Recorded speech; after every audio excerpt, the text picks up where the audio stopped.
Bom, continuando o Freud, na terceira parte, que é a sedução e suas consequências imediatas. Na primeira, a gente viu uma lembrança encobertura. Aí continua ele na página 35. Neste ponto, eu gostaria de interromper a história da infância do meu paciente, dizer algo sobre essa irmã, sobre o seu crescimento e os fatos posteriores de sua vida e sobre a influência que tinha sobre ele. Ela era 2 anos mais velha e esteve sempre à sua frente em tudo. Quando criança era intratável e comportava-se como um menino, mas depois ingressou numa brilhante fase intelectual e distinguiu-se por suas agudas e realistas faculdades mentais. Nos estudos inclinou-se para as ciências naturais, mas produziu também textos criativos, tidos em alta conta pelo pai. Era mentalmente muito superior aos seus numerosos admiradores prematuros e costumava fazer piadas às suas custas. Pouco depois dos 20 anos, no entanto, começou a ficar deprimida, queixando-se de que não era bonita o bastante e afastou-se do convívio social.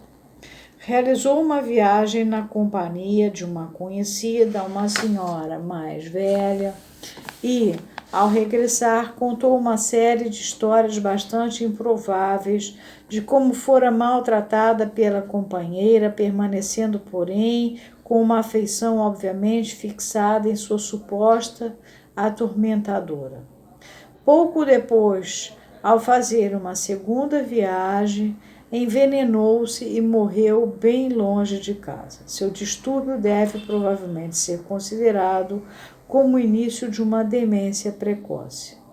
Ela foi uma das provas de hereditariedade visivelmente neuropática na família, mas de forma alguma a única. Um tio, irmão de seu pai, morreu depois de longos anos de vida excêntrica, com indícios que apontavam a presença de uma grave neurose obsessiva.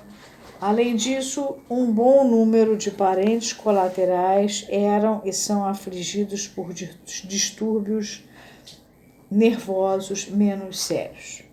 Independentemente do problema da sedução, nosso paciente, quando criança, encontrou na irmã um competidor inconveniente no bom conceito dos pais e sentiu-se bastante oprimido pela sua impiedosa ostentação de superioridade. Mais tarde, invejava especialmente o respeito que seu pai demonstrava pela capacidade mental e realizações intelectuais da irmã, ao passo que ele, intelectualmente inibido, como estava desde a sua neurose obsessiva, tinha que contentar-se com uma estima em menor grau. A partir dos seus 14 anos, as relações entre irmão e irmã começaram a melhorar. Uma disposição mental semelhante e uma oposição comum aos pais aproximaram-nos tanto que se tornaram os melhores amigos. Durante a tempestuosa excitação sexual da puberdade, ele se arriscou a uma tentativa de aproximação física mais íntima. Ela repudiou com tanta decisão quanto sagacidade, e ele se voltou imediatamente para uma camponesinha que servia na casa e tinha o mesmo nome da irmã. Ao fazê-lo, estava dando um passo que teve uma influência determinante na sua escolha do objeto heterossexual, pois todas as garotas pelas quais se apaixonou em seguida, muitas vezes com os mais claros indícios de compulsão, eram também criadas cuja educação e inteligência estavam necessariamente muito abaixo da sua. Se todos esses objetos de amor eram substitutos para a figura da irmã, a quem tinha que enunciar, então não pôde ser negado que uma intenção de rebaixar a irmã e de pôr fim à sua superioridade intelectual, que se mostrara para ele tão opressiva, havia obtido o controle decisivo sobre sua escolha de objeto.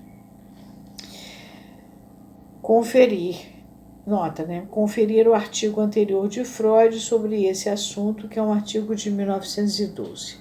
Continuando Freud, a conduta sexual humana, assim como tudo mais, foi subordinada por Alfred Adler a forças de motivo dessa natureza que se originam na vontade de poder do instinto autoafirmativo do indivíduo. Sem negar a importância desses motivos de poder e prerrogativa, jamais me convenci de que desempenham o papel dominante e exclusivo que lhes foi atribuído. Se não tivesse seguido a análise de meu paciente até o fim, teria sido obrigado, por conta da minha observação desse caso, a corrigir a minha opinião preconcebida numa direção favorável a Adler.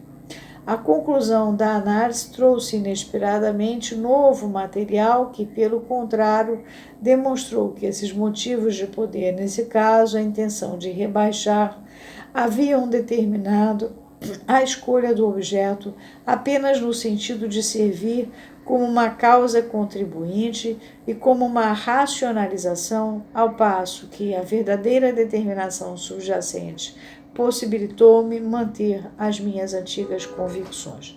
Nota: ver adiante, na página 118, para uma exposição mais completa das concepções de Adler, ver a parte 3 de A História do Movimento Psicanalítico de 1914.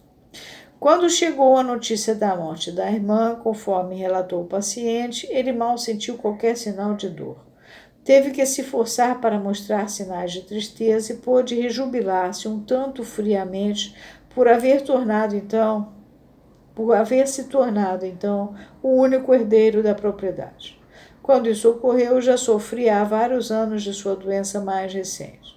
Mas devo confessar que esse dado da informação introduziu durante algum tempo alguma incerteza ao meu diagnóstico do caso.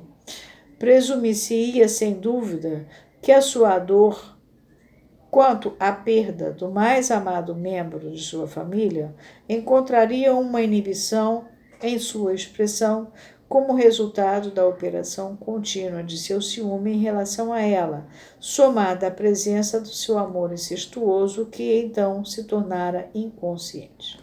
Eu não podia, contudo, compreender que não tivesse havido algum substituto para as manifestações de pesar que faltavam.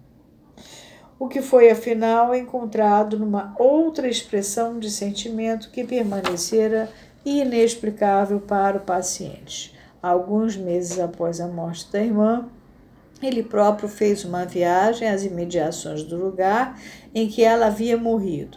Ali procurou o túmulo de um grande poeta, que na época era o seu ideal, e derramou lágrimas amargas sobre a sua tumba. Essa reação pareceu estranha a si mesmo, pois sabia que mais de 2 gerações se haviam passado desde a morte do poeta que a admirava.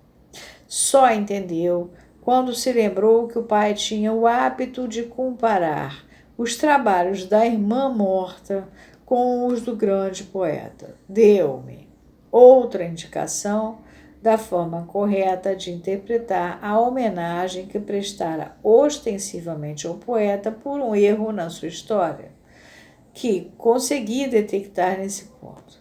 Antes, ele especificara repentinamente que a irmã se havia matado com um tiro, mas foi então obrigado a fazer uma correção e dizer que ela tomara veneno. O poeta, no entanto, fora morto a tiros num duelo. Nota: com a própria autoridade do Homem dos Lobos, Lermontov. Parando aqui para dar sequência no próximo pedaço que o Freud vai fazer.